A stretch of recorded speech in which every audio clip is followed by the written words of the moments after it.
जी हां, उत्तर प्रदेश के लोकसभा चुनाव के मद्देनजर एक बहुत बड़ी खबर आ रही है उत्तर प्रदेश से, जहां 51 प्रत्याशियों की उत्तर प्रदेश में भारतीय जनता पार्टी ने सूची जारी की है। इधर सूची जारी होते ही सुहेल देव भारतीय समाज पार्टी के राष्ट्रीय अध्यक्ष ओम प्रकाश राजभर झोला डोला लेकर दिल्ली पहुंचे।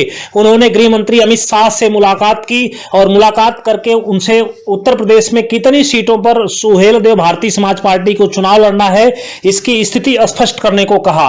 जहां तक सूत्र बता रहे हैं, सूत्रों का दावा है कि भारतीय जनता पार्टी की तरफ से संजय निषाद और ओम प्रकाश राजभर की पार्टी को एक एक सीट लड़ने के लिए कहा जा रहा है। उत्तर प्रदेश में भाजपा केवल एक एक सीट ऑफर कर रही है, जबकि ओम प्रकाश राजभर 2 से 3 सीटों पर चुनाव लड़ना चाहते हैं। उनका कहना है कि अगर मैं कम से कम 3 सीटों पर चुनाव लड़ूंगा तो सुहेल देव भारतीय समाज पार्टी को क्षेत्रीय दल का दर्जा हासिल हो जाएगा, लेकिन भारतीय जनता पार्टी इस पर राजी नहीं है।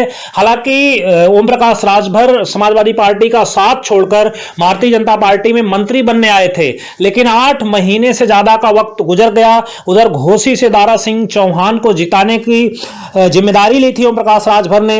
दारा सिंह चौहान भी चुनाव हार गए, हालांकि वो पिछले दरवाजे से विधान परिषद चले गए।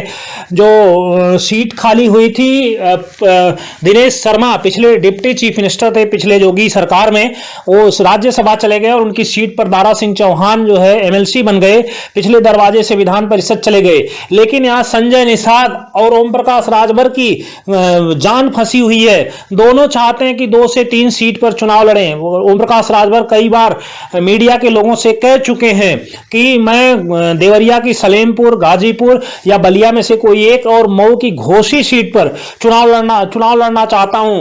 अपने कैंडिडेट्स को, अपनी पार्टी के कैंडिडेट्स को चुनाव लड़ाना चाहता हूं, लेकिन भारतीय जनता पार्टी इस पर राजी नहीं है। हालांकि जल्दी स्थिति स्पष्ट हो जाएगी। कुछ ऐसी सीटें हैं जिस पर संजय निषाद भी डिमांड कर रहे थे कि निषाद पार्टी चुनाव लड़ेगी, लेकिन पहले ही भारतीय जनता पार्टी ने उन सीटों पर प्रत्याशियों की घोषणा कर दी है। मोदी सरकार में जो मंत्री थे उत्तर प्रदेश से, हालांकि उन सभी सीटों पर कैंडिडेट्स का अनाउंसमेंट हो गया है, सूची जारी हो गई है। 2 सीटों को छोड़कर, एक मिर्जापुर से अनुप्रिया पटेल जो सोनेलाल पटेल की पार्टी है, उनका टिकट अभी फाइनल नहीं हुआ है। दूसरे जो पूर्व थल सेनाध्यक्ष बीके सिंह, उनकी भी सीट फाइनल नहीं हुई है। तो